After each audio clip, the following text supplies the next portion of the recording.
eu vou começar a mostrar uma característica do Firestore, que é a atualização em tempo real das informações.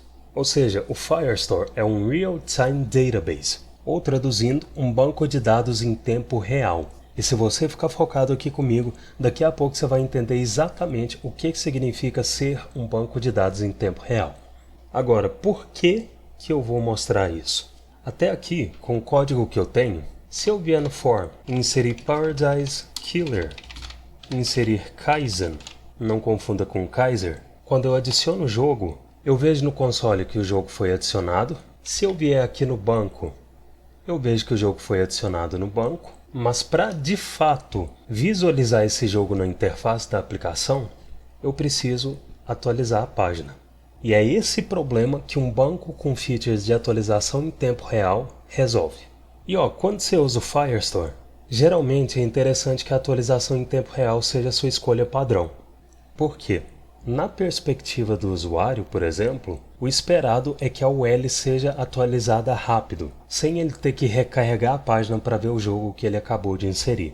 Então o que eu vou mostrar agora é como fazer com que, quando houver uma modificação aqui no banco, a aplicação que está conectada com o banco seja automaticamente atualizada. Ou seja, não vai ser necessário recarregar a página para que a atualização aconteça na interface.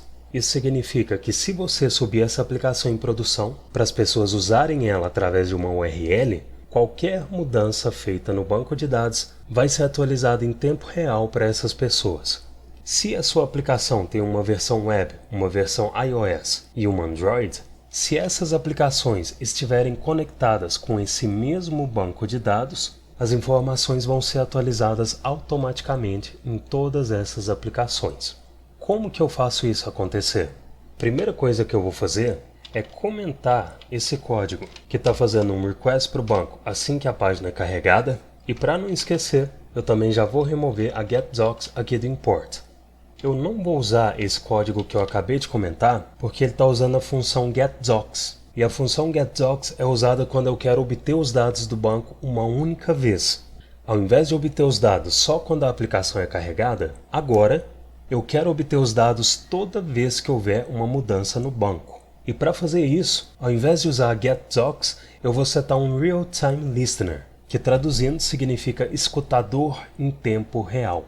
Para setar esse Real-Time Listener, primeiro eu vou obter a referência do collection que eu quero escutar, então eu vou referenciar a Collection Games, e para setar o Real-Time Listener, eu vou inserir Collection Games como argumento da invocação da função onSnapshot aqui no import do Firestore. Eu vou importar a função onSnapshot e a invocação da onSnapshot vai receber como segundo argumento uma função que tem um parâmetro querySnapshot. Lembrando que um querySnapshot é uma representação de como esse Collection Games está. O que vai acontecer aqui? Quando eu uso um snapshot, um request inicial vai ser executado e o Firestore vai enviar um snapshot inicial desse collection. Tanto é que se na função eu invocar um console.log que recebe querySnapshot, quando a página é carregada, eu vejo o snapshot no console, igual já acontecia quando eu estava usando a função getDocs. Se eu expandir esse objeto, eu vejo que ele tem uma propriedade docs que armazena um array com 2 itens, e esses 2 itens são os documents que esse collection contém. Só que quando eu uso essa função onSnapshot, além de obter esse snapshot inicial, toda vez que houver uma modificação nesse collection, o Firestore vai me enviar outro snapshot desse collection. Ou seja, toda vez que houver uma modificação nesse collection, essa função de callback da onSnapshot vai ser executada. Isso significa que se eu vier aqui na aplicação e enviar Elden Ring, quando eu adiciono esse jogo no banco, eu vejo no console que agora a propriedade docs contém um array com 3 objetos, e se eu vier aqui no banco, eu vejo o terceiro document, que é o jogo que eu acabei de adicionar. Talvez você tenha notado que o novo snapshot foi exibido 2 vezes no console, ou seja, o callback do onSnapshot foi executado 2 vezes. Isso aconteceu por causa dessa função serverTimestamp. Então, por enquanto, eu vou comentar essa propriedade e depois que eu terminar de mostrar o que eu estava fazendo, eu mostro como resolver esse problema com o serverTimestamp. beleza? Então, como eu ia dizendo, se eu adicionar um jogo aqui, quando eu adiciono o jogo, eu vejo o novo snapshot no console, a propriedade docs contém um array com 4 objetos, e se eu copiar esse ID e vier aqui no banco, eu vejo um quarto document que é o jogo que eu acabei de adicionar. Se eu deletar esse document do banco, eu vejo no console um novo snapshot que agora tem só 3 documents. Então, toda vez que uma modificação acontece no collection, esse callback é invocado. Já que esse callback é invocado a cada modificação no collection, dentro dele eu posso atualizar as informações exibidas na interface. Para fazer isso, eu vou executar esse mesmo código que eu tinha aqui dentro do then, então vou copiar e colar ele no lugar do console.log. Por enquanto, como eu comentei a data na hora de criar o document, para que um erro não seja lançado, eu vou remover esse destructuring da created@, vou remover essa li que referencia a created@, e agora, como eu estou usando um snapshot, um request inicial foi executado, o Firestore enviou um snapshot inicial do collection e as informações foram renderizadas na tela, e se eu adicionar mais um Elden Ring, o jogo é inserido na interface e ele também foi adicionado no banco de dados. Só que se eu remover um jogo, ele foi removido da interface e do banco. Agora o banco só tem 3 jogos, mas aqui no console eu vejo um type error dizendo que não é possível ler a propriedade remove de null. Ou seja, alguma coisa dentro desse then aqui embaixo lançou um erro e o callback do cat foi executado. Por que isso aconteceu? Dobra a sua atenção agora para você entender o que eu vou te mostrar. Isso aqui é muito importante. Observa que o then está encadeado na invocação do delete doc. Deletar um documento é considerado uma operação de escrita no banco. E quando uma operação de escrita é executada no seu código, os listeners do Firestore são notificados com as novas informações e são invocados imediatamente antes mesmo que as informações sejam enviadas para o back-end. Isso é uma feature importante chamada compensação de latência. Para te mostrar isso, eu vou fazer o seguinte. Na primeira linha do callback do then, eu vou executar um console.log callback do then da delete doc executado, e aqui em cima, na primeira linha do callback do onSnapshot, eu vou executar um console.log callback do onSnapshot executado. Quando eu faço isso, eu vejo que o callback inicial do onSnapshot foi executado, e se eu adicionar um novo jogo aqui, olha o que aconteceu. O callback do onSnapshot foi executado novamente e só depois document criado com ID blá blá blá foi exibido. Ou seja, quando eu enviei o form para adicionar o game, essa invocação da addDoc foi executada, só que antes da execução do callback desse then, esse callback do onSnapshot foi executado e essa mensagem foi exibida no console. Por que isso aconteceu? Isso aconteceu porque a addDoc é uma operação de escrita. E quando uma operação de escrita é executada no código, os listeners do Firestore são notificados e executados com as novas informações antes que as informações sejam enviadas para o banco. É por isso que antes mesmo do jogo ser adicionado lá no banco, esse callback do onSnapshot foi executado e só então, em seguida, esse callback do then foi executado. E foi exatamente esse fluxo que aconteceu quando eu cliquei no botão de remover o jogo.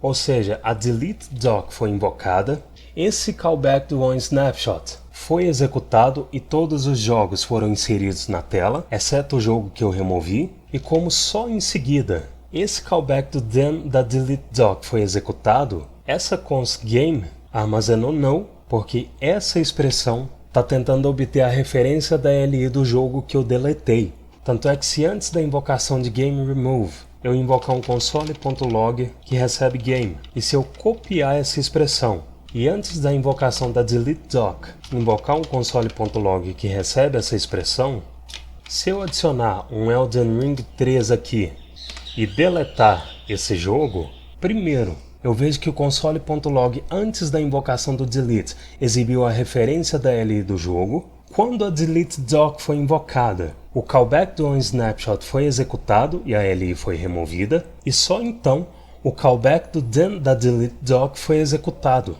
Quando esse callback do then da deleteDoc foi executado, a const game dentro dele estava armazenando no, porque a LI já tinha sido removida, e esse type error foi lançado porque no não tem um método remove.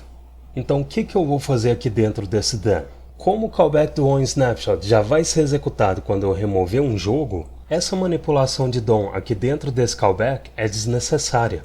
Então eu posso remover ela, posso remover esse console.log com a mensagem que o callback foi executado, vou remover esse console que recebe a LI, posso deixar o then retornar a promise com undefined do console.log, nesse caso tanto faz, e também já posso remover esse código comentado da getDocs. E eu sei que esse código está bem complicado, mas lembra, faz funcionar primeiro, depois melhora. Meu foco aqui agora é só fazer o código funcionar. Vamos testar se a deleção agora está funcionando sem lançar erro? Se eu adicionar Elden Ring 3 e remover ele, o callback do onSnapshot foi executado. Esse callback contém a renderização dos jogos no DOM, então essa lista de jogos foi atualizada, e então o callback do then da deleteDoc foi executado. Ótimo! Agora que eu mostrei o fluxo de execuções que acontecem quando você insere um Real-Time Listener do Firestore no código, eu vou descomentar a invocação do Server Timestamp para mostrar como resolver o problema que ele estava causando. Qual que é o problema? Se eu vier aqui na aplicação, eu vejo no console que o callback do onSnapshot foi executado, até aí nada demais, só que se eu adicionar um jogo, o callback do onSnapshot foi executado antes de enviar os dados para o banco, o callback do then da função addDoc foi executado, só que em seguida o callback do onSnapshot foi executado de novo. Ou seja, aparentemente essa última execução do callback do onSnapshot não faz sentido, não é verdade? Só que na real faz muito sentido. Sabe por quê? Olha só, essa função serverTimestamp cria a informação de hora lá no servidor. Se eu simplesmente usar um newDate ao invés de criar a hora lá no servidor, como o newDate cria um objeto de data no client-side, se o dispositivo do usuário tiver com o horário modificado, é esse horário que o newDate vai armazenar. Então, ao invés de usar o newDate aqui, eu vou usar o serverTimestamp para criar a informação de hora lá no servidor, certo? Só que mesmo que os horários do dispositivo do usuário e do servidor estejam sincronizados, o timestamp final lá no servidor vai ser criado um pouquinho depois. Ou seja, quando eu enviei esse form, o callback do onSnapshot foi executado pela segunda vez antes das informações serem enviadas para o backend, o callback do then do add foi executado e, como eu disse, alguns milissegundos em seguida, a informação de data foi criada no banco. E o que acontece quando alguma informação é salva no banco? O callback do onSnapshot é executado. É por isso que essa última execução do callback do onSnapshot aconteceu. Beleza? Então agora que eu te mostrei por que essa parada aconteceu, eu vou te mostrar como resolver. É o seguinte, abaixo desse console.log, eu vou invocar um outro console.log que recebe querySnapshot, que é esse parâmetro, ponto metadata, que é um objeto que contém informações sobre o snapshot, .hasPendingWrites. O que é a hasPendingWrites?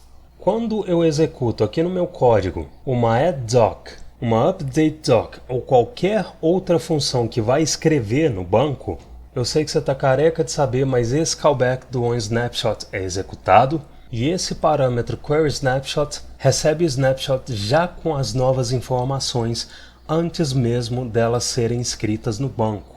Ou seja, quando a addDoc é executada, o callback do onSnapshot é executado e o parâmetro querySnapshot já contém o document que eu inseri como argumento da addDoc.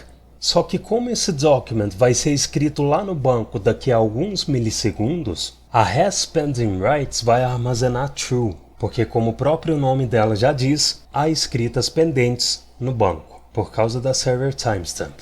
Quando a data for criada lá no banco, o callback do onSnapshot é executado novamente, mas dessa vez, como não existem mais escritas pendentes, a hasPendingWrites vai armazenar false. Se eu olhar o console, quando a página é carregada, false é exibido, porque não existe escrita pendente no banco. Se eu adicionar o Elden Ring 4, o callback do onSnapshot é executado e agora sim existe uma escrita pendente por causa da criação da data no banco. O game foi criado, o callback do onSnapshot foi executado de novo, ou seja, a data foi criada lá no banco e então não existe mais escrita pendente. Então agora, ao invés de fazer essa manipulação e inserção no DOM 3 vezes, que são quando a página é carregada, quando a addDoc é executada e quando a data é de fato criada no banco, para fazer a manipulação de DOM só 2 vezes, que é quando a página é carregada e quando a data é de fato criada no banco, eu posso aproveitar o boolean que essa expressão gera. Então, ao invés desse console.log, eu vou inserir um if. Como eu quero executar o bloco do if só quando não houverem escritas pendentes, eu vou inserir um not antes dessa expressão. Dentro do bloco do if, eu vou executar essa manipulação do DOM. Aqui dentro da UL, eu vou voltar a LI que usa a data, vou voltar o destructuring da created@, e aqui na última linha do if, só para a gente visualizar, eu vou invocar um console.log que recebe manipulação de DOM executada. Vamos testar se agora vão rolar só 2 manipulações de DOM? Quando a página é carregada, obviamente como alguns documents que eu criei não tem o field created@, o destructuring que eu estou fazendo está resultando em undefined e não existe um método toDate em undefined. Então vamos fazer o seguinte, para fazer uma renderização condicional da data, antes dessa segunda LI, eu vou inserir uma interpolação com um ternário que verifica a created@.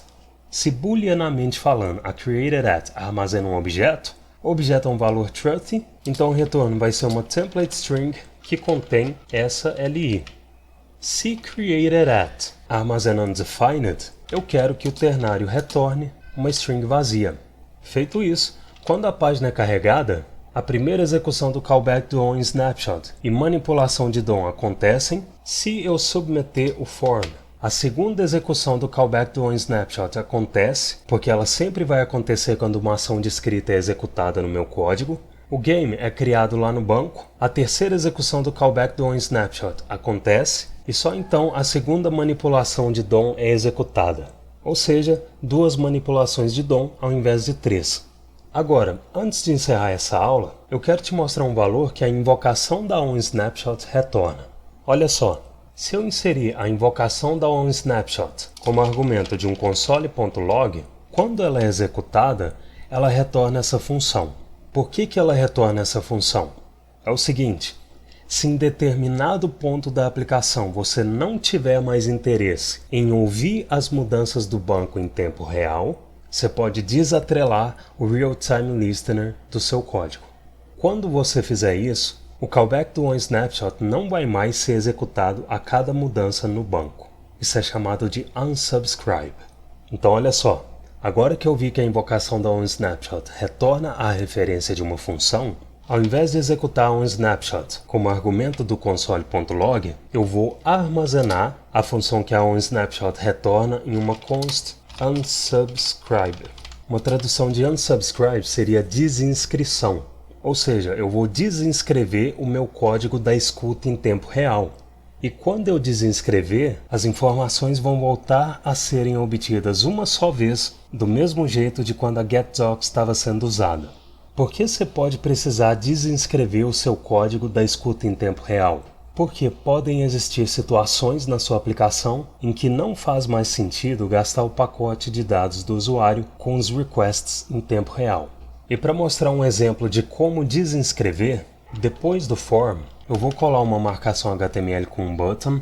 Essa é a aparência dele aqui na interface. Eu vou copiar dele esse data.js unsub. E como eu quero que quando o botão for clicado, a escuta em tempo real seja desabilitada, eu vou adicionar um listener de clique nesse botão.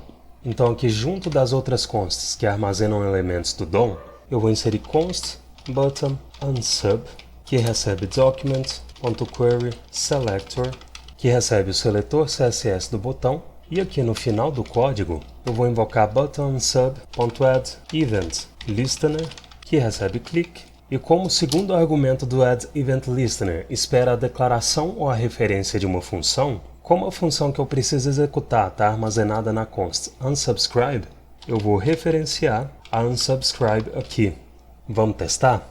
Se eu vier aqui na interface e remover esse Elden Ring da lista, o callback do onSnapshot foi executado, então o listener em tempo real está ativo, mas se eu clicar para desabilitar ele, se agora eu remover o Paradise Killer, a mensagem que o callback do onSnapshot foi executado não é exibida, e mesmo que o Paradise Killer tenha sido removido lá no banco, ele não é mais removido em tempo real da tela.